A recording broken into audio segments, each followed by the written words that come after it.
This comic is rated R for nudity and violence. Now available on Lulu. John Haynes at Death's Door. The man who rules the world takes on the Greek god of death in this action-packed, all-new John Haynes comic book. Get your copy of the first John Haynes comic at lulu.com today.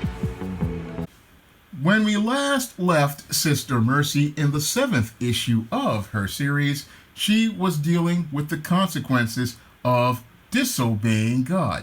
Now, in that 7th issue's final pages, Sister Mercy decides to disobey God, and now she's learning that obedience is better than sacrifice, because now she's dealing with the Black Pope, who has transformed himself into an incel mammon monster. Now, this incel mammon monster is about 20 feet tall and about made up of all of the bodies of multiple dead people. So this mammon monster is a very scary and dangerous creature, and he's a creature that basically has his eyes targeted towards taking out Sister Mercy throughout this 8th issue. And this 8th issue concludes the first story arc of Sister Mercy, and I have to say that it concludes the first story arc in a satisfying conclusion, because the storytelling here ends with a huge bang that will explode into later issues of the series. What Corey Hardiman has done here is some brilliant writing that basically ends the first story arc while setting up the second story arc in brilliant fashion. I really like the way he basically has structured this 8th issue to wrap up in a very satisfying way. I mean, this issue is extremely well done, dealing with all of the plot threads of the whole 7 issues, and gets you anticipating picking up more issues of Sister Mercy.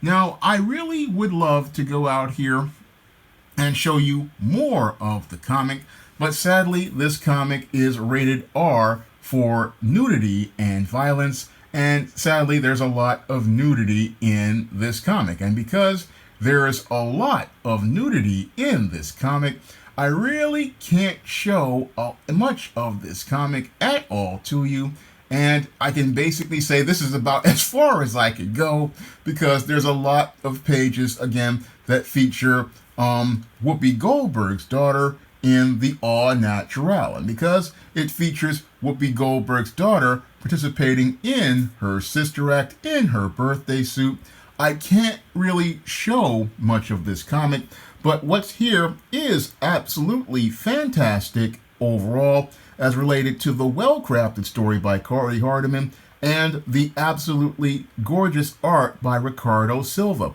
When I look at this comic, it really reminds me a lot of many of the old 1980s indie comics I used to see back when I used to go to Forbidden Planet back in the late 1980s, and those indie comics basically had some really well done stories, and it showed me that I needed to broaden my horizons past DC and Marvel as related to comic books. And Sister Mercy really will allow you to, again, broaden your horizons as related to comic books and seeing what types of stories can be told. And again, Corey Hardiman tells a great story in the pages of Sister Mercy number 8.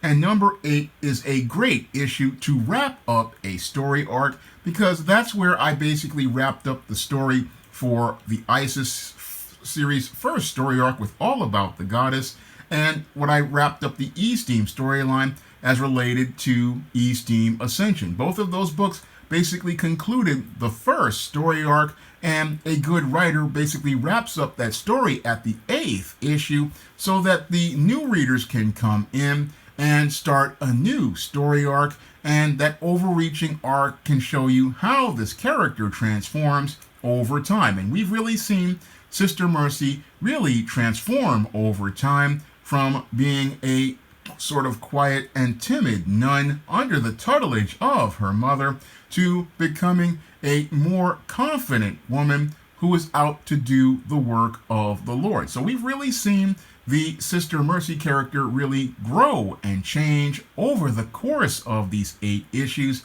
and over the course of these 8 issues as she's faced constant adversity from many of the minions of the incel Black Pope, and she's grown from being a person who was just being under the tutelage of her mother to someone ready to take on the Black Pope as he's transformed into this incel mammon monster. And I really like the character development of this 8th issue, and this 8th issue again explodes with a bang, and that bang basically is one that creates a brilliant plot twist that I just don't want to spoil, because I want you to go out here and pick up the back issues of Sister Mercy. I want you to go out here and experience this series, because this series is, again, absolutely fantastic, and this 8th issue is one of the best comics of 2023, and I want you to go out here and experience this 8th issue, and I want you to experience this 8th issue because this 8th issue has some just absolutely great storytelling, great character development, and is just non-stop action. And as I was reading this comic again, the panel work basically reminded me so much of shows like Buffy the Vampire Slayer. I felt like I was reading a season finale on paper, but it felt like a TV series in my imagination. And that just shows Ricardo Silva's great panel work and the brilliant color work here of this post-apocalyptic world. I mean, really compelling storytelling that's done here all throughout this 8th issue of Sister Mercy. And again, you will not be disappointed by this 8th issue of Sister Mercy. No, you're really going to enjoy this book. And again, this book basically pays off big. And again, I just don't want to spoil all of it, because there are just some great surprises as related to the storytelling here. And again, I just don't want to spoil this book for you. I want you to go out here and pick up this great book. And I want you to enjoy, again, one of the best series I've seen so far in the 2020s. Just absolutely, again, great storytelling. I mean, you hear a lot of people talking about strong heroines at places like Disney and Marvel, but Sister Mercy is a strong heroine, and she's shown that she's developed a great strength of character over the course of these 8 issues. And after the twist as related to her story, I'm definitely eager to go out here and pick up the next issue that starts the next storyline. I mean, I'm urging everybody to definitely go out here and pick up Sister Mercy number 8, because number 8 is, again, a great conclusion to a storyline. And if you're an aspiring comic book writer, you can definitely learn a lot from picking up this book.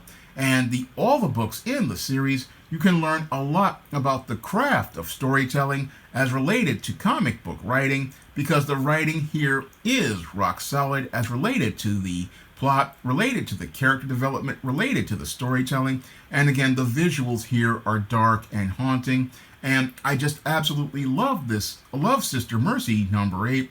Again, a great, satisfying conclusion to a storyline that sets up a great beginning for a new one. And you definitely want to go out here and get this one. You oftentimes hear many of these comic YouTubers complaining about how there are no good comics out there, and this is a great one that they're missing. And I don't want you to miss out on this great comic.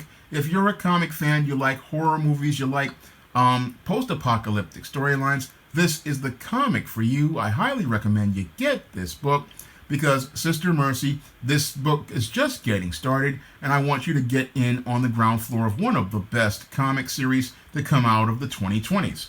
Now, if you want to pick up my first full comic, John Haynes at Death's Door, which is PG-13 for just basic violence and some adult themes, you can pick up John Haynes at Death's Door on Lulu.com right now and get your own paperback copy.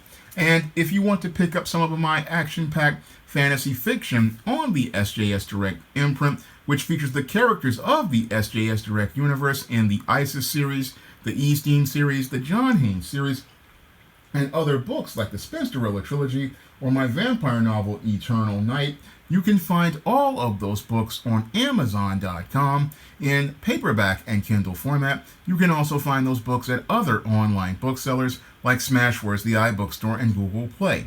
That's all I have to say for this video. You can comment, rate, and subscribe. Now available on Kindle, E-Steam No Good Deed.